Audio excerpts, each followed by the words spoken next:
नमस्कार। नमस्कार। बोलिए। हेलो। हाँ, थोड़ी ऊंची आवाज में बोलिए। हाँ, ये राहुल गांधी, ये राहुल गांधी किसको बोलता है? ये हाँ। गांधी गांधी नहीं है। ये राहुल गांधी किसको बोलता है? गांधी गांधी का परिवार है क्या? हाँ। उसको हमारे देश के वास्ते क्या मालूम है? ये कुछ बोलता है, उसको तो उसके बोल के उसका नेता उसके पीछे चल रहा है। ये तो गांधी नहीं, हमारा दुश्मन है भारत का। यही मैं। धन्यवाद।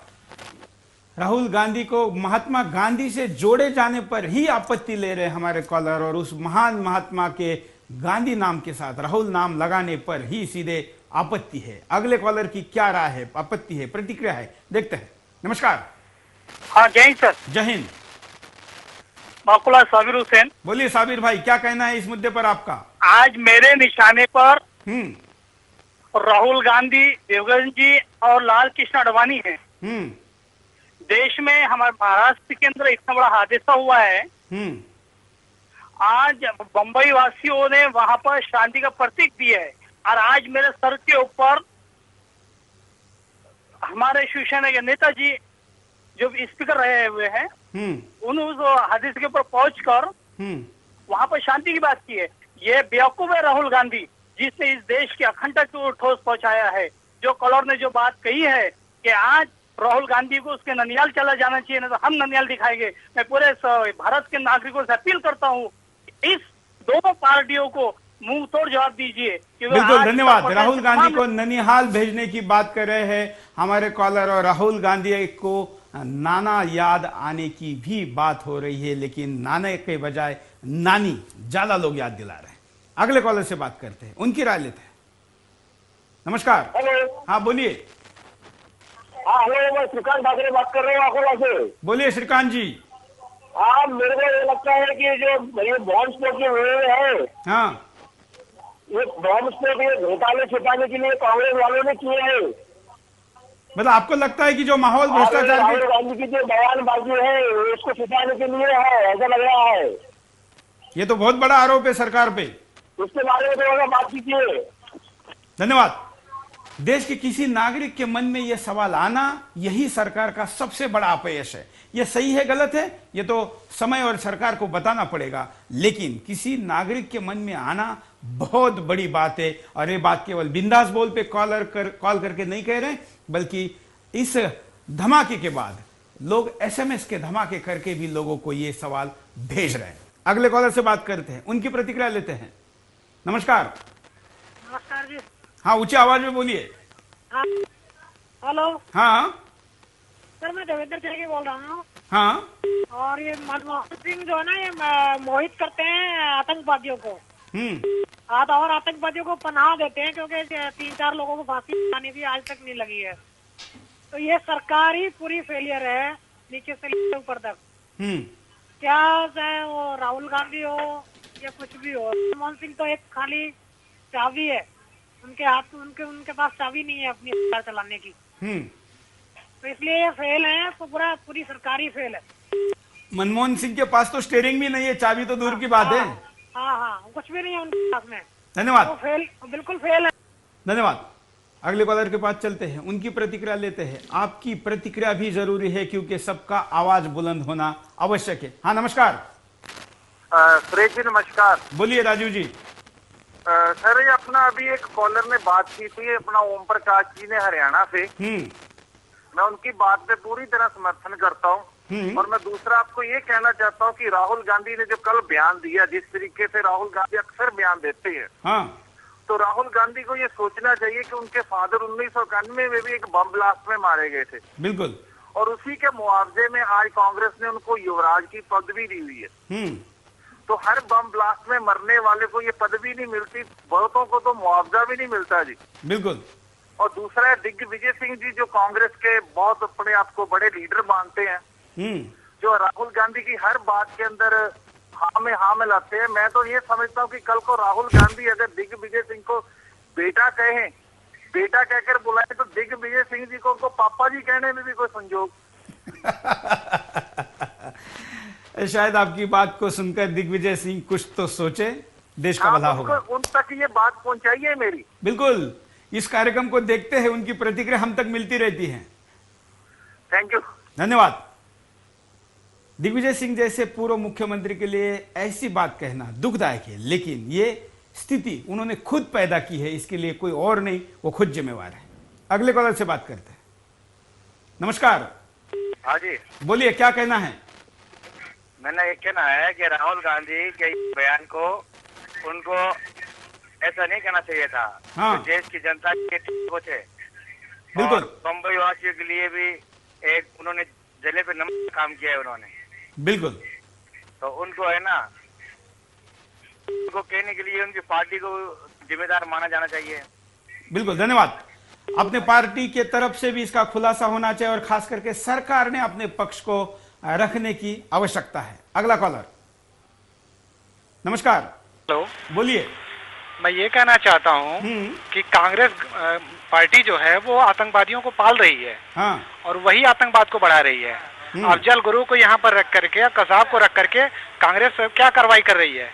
मतलब उनको पाल रही है, आतंकवाद को बढ़ा रही है और कह रही है यहाँ पर कि आतंकवाद कंट्रोल नहीं होगा। उनको खिला खिला के और आगे कांड हो रहे हैं और कोई कार्रवाई नहीं, फांसी होने के बावजूद फांसी नहीं हो रही है। ठीक है। और कांग्रेस कह रही है कि अभी जो बम ब्लास्ट हुआ है उनके खिलाफ सख्ती से कार्रवाई करेंगे। क्या कार्रवाई करेंगे? जो पहले मार के बैठे हुए उनको आप स्वागत कर रहे हैं। बिल्कुल, धन्यवाद। प्रशांत पाटिल एसएमएस करके कह रहे हैं कि लादेन जिस तरीके से पकड़ा गया पाकिस्तान में, कल अगर दाऊद भारत में ही कहीं मिल जाए तो राहुल गांधी पाकिस्तान की तरफ उंगली करके बताएंगे कि वहां भी ऐसा होता है, तो दाऊद भारत में मिलने में कौन सी बड़ी बात है। ऐसे एसएमएस, ऐसी प्रतिक्रिया, ऐसे कॉल सोशल नेटवर्किंग साइट पर भी बहुत बड़ी मात्रा में आ रहे और वो भी हम तक, आप तक पहुंचा रहे। आप sudarshan.tv.com पर इस चैनल को, इस कार्यक्रम को लाइव भी देख सकते हैं, साथ में वहां इस पर लाइव डिस्कशन भी कर सकते हैं। एक और कॉलर से बात करते हैं। नमस्कार। नमस्कार जी। बोलिए। नमस्कार, राकेश शर्मा बोल रहा हूँ। बोलिए राकेश जी, क्या राय है आपकी?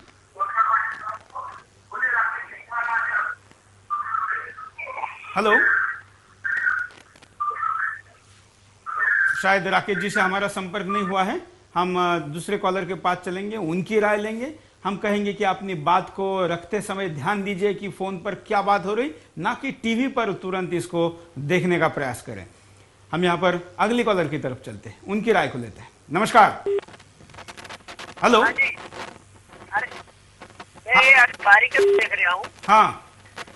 तो इसके लिए मुझे ये भेजना है। हाँ। ये बोलना था कि दिग्विजय सिंह जी वैसे तो सबको आतंकवादी बोलते हैं, है ना? हाँ। और ये लादेन को लादेन जी बोलते हैं। तो मुझे तो ऐसा लगता है कि ये लादेन के तो कोई खास वाले तो नहीं है, मतलब इनके खास वाले तो नहीं है जिनने ये विस्फोट किया है बम्बई में। दिग्विजय सिंह को आपके बयान का जवाब देना पड़ेगा। धन्यवाद कॉल करने के लिए। आप भी प्रतिक्रिया दे सकते हैं, अपनी राय को रख सकते हैं। आपको बोलना चाहिए, बोलना पड़ेगा, नहीं तो देश नहीं बचेगा। बोलना है इसलिए जरूरी है क्योंकि बोले बगैर कोई सुनेगा नहीं, सुने बगैर कोई समझेगा नहीं, समझेगा तो साथ आएगा और साथ सब मिलकर चलेंगे तो ही कुछ बचने की संभावना है। अगले कॉलर। नमस्कार। हेलो। हाँ बोलिए। हाँ सर नमस्कार, मैं डूंगरपुर से हरीश बोल रहा था। कहाँ से? डूंगरपुर राजस्थान से। बोलिए। हाँ हाँ सर, ये राय थी कि राहुल गांधी जी ने जो बोला कि वो बहुत गलत बोला सर। शायद ये छोटा बच्चा भी नहीं बोल सकता ये ऐसी बात। तो अगर जैसे ये भंडासा चल रहा है, वो नेता, बड़े बड़े नेता पैसे खा जाते हैं, अगर ऐसा सुरक्षा में डाले तो बहुत वो हो सकता है। बिल्कुल, धन्यवाद सुदेश जी अपनी बात को रखने के लिए। यहाँ पर उर्मिला वर्मा दिल्ली से एसएमएस करके कह रही है कि राहुल गांधी को उनके विरोधक अमूल बेबी कहते हैं। इनके इस बयान से उनका आरोप सही होता साबित दिख रहा है। ये राहुल गांधी के लिए एक तमगा अमूल बेबी का लगाया गया है और राहुल गांधी अपने बर्ताव में बचकाना दिखा रहे, इसलिए ये सच होता साबित होने की बात उर्मिला वर्मा दिल्ली से एसएमएस करके कह रही है। आप भी एसएमएस करिए, अपनी बात को रखिए, सोशल नेटवर्किंग साइट पे जाइए, बिंदास के नंबरों पर कॉल करिए, लेकिन अपनी बात को विभिन्न तरीके से अभिव्यक्त करिए। अगले कॉलर। नमस्कार। नमस्कार, बोलिए। हाँ सुरेश जी, ये प्रतिक्रिया काफी देर से सुन रहा हूँ मैं। हाँ, तो ये बोल रहे हैं नेहरू परिवार या गांधी परिवार। तो नेहरू कोई परिवार नहीं था या कोई गोत्र नहीं था नेहरू का। ये नहर के ठेके लेते थे अंग्रेजों के, ये गुलाम और चमचे थे ये, और उनके काम करते थे। तो ये नहर पे मुरब्बे दिए गए थे इनको, तो उधर नहरवे कहने लग गए थे, नहरवे से नेहरू बन गया। और गांधी का जो है, गांधी का भी कोई गोत्र नहीं था ये।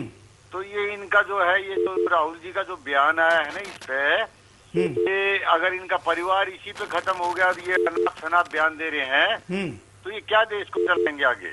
बिल्कुल। तो मुझे नहीं लगता कि ये देश का सही हित में भला सोचेंगे। और ये कांग्रेस पार्टी में भी 3 दलाल हैं और बीजेपी भी 3 दलालों ने खत्म कर दी थी।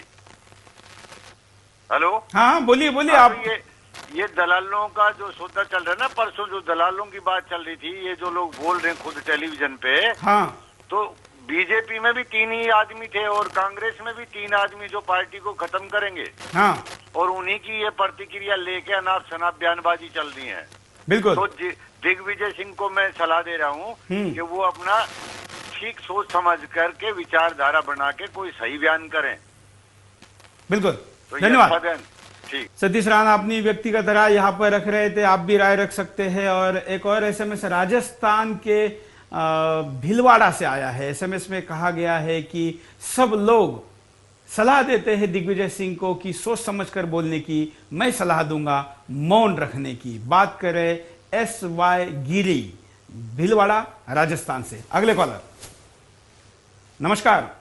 हाँ नमस्कार सर। हाँ, ये जो राहुल गांधी बयान दे रहे हैं ना, हाँ, ये तो राहुल गांधी नहीं बयान दे रहे। आप ये कांग्रेस के नेताओं की सुनोगे ना, तो ये बयानबाजी आपने पहले भी दिग्विजय सिंह ने दी थी। पहले देश के गृह मंत्री चिदम्बरम, उन्होंने कहा था ये भगवा आतंकवाद है। इसके वजह से नियत ऐसा लगता है कि इसको इस देश के प्रति, इन हिंदुओं के प्रति इनकी श्रद्धा नहीं है। और मैं ये दहशतवादियों को मेरी विनती है कि वो अपना मोर्चा 10 जनपद के तरफ प्रति खोल ले। ऐसा मत कहिए, राहुल गांधी डर जाएंगे, कुछ और बोल देंगे। धन्यवाद कॉल करने के लिए। हम नहीं चाहेंगे कि 10 जनपद पर भी हमला हो, क्योंकि वो भी इस देश का अंग है और देश का आम आदमी भी सुरक्षित रहना हमारे लिए जरूरी है। लेकिन 10 जनपद इस आम आदमी का अगर सोचता तो यह बयान शायद नहीं आता। अगला कॉलर। नमस्कार। हाँ जी नमस्कार, बोलिए। मैं गुजरात से पंकज साधु बोल रहा हूँ। बोलिए पंकज भाई, क्या कहना है आपका? मैं ये बताना चाहता हूँ कि राहुल जी जो बयान दे रहे हैं, अगर गुजरात में सोहराबुद्दीन का एनकाउंटर हो जाता है तो कांग्रेस उस पर हल्ला मचा देती है। हाँ, मैं ये पूछना चाहता हूँ सोहराबुद्दीन क्या वो कोई नेता, कोई सोशल वर्कर था जो इनके पीछे कांग्रेस इतना हल्ला बचा रही है? तो राहुल जी को ये तो सोचना चाहिए कि जो जिसके 7 स्टेट की जो पुलिस जिसको ढूंढ रही है, हाँ, अगर उनका एनकाउंटर होता है तो वो लोग उनकी तरफदारी करते हैं। अफजल गुरु कसाब जो लोग उनका पालन कर रहे हैं जेल के अंदर, उनका करोड़ों रुपया का खर्च कर रहे हैं उनके पीछे, अफजल गुरु का कोई उनको कोई फांसी देने का अभी तक 10 साल हो गया, कोई उसको फांसी देने का कोई बात नहीं कर रहा है। बिल्कुल, धन्यवाद। ठीक है ना राहुल, और पूरे मैटर के ऊपर आप लोगों की प्रतिक्रिया देख रहे हैं। हम आपके सामने परिणाम इन चीजों का क्या होगा ये दिखाया है। आतंकवाद पे पाकिस्तान का पक्ष मजबूत होगा। पाकिस्तान, अफगानिस्तान और वहां की निकम्मी सरकारें अक्सर ऐसे बयान देती रहती है। उनके ऐसे बयानों की यह पुष्टि है। सुरक्षा बलों का मनोबल कमजोर होगा। जिन्होंने अपनी जान की बाजी लगाकर ऐसे आतंकवाद को खत्म करने की कसम खाई है, उसके लिए अपने सर पे कफन बांध के निकले हैं, उनके मनोबल पे असर हो सकता है। अंतर्राष्ट्रीय मंच पर देश का पक्ष कमजोर होगा। भारत सरकार विदेशी मंचों पर आतंकवाद के लिए कई सालों से जो तर्क दे रहे हैं वह ऐसे में कमजोर होगा। देश को उसका नुकसान उठाना पड़ेगा। नेताओं की बहानेबाजी शुरू होगी। मंत्रियों की विफलता के लिए किसी को भी जिम्मेदार नहीं माना जा सकेगा। जब कांग्रेस के सर्वोच्च नेता ही ऐसे बयान दे रहे हैं तो नीचे के मंत्री या नेता तो अपनी जिम्मेदारी से पल्ला झाड़ेंगे ही।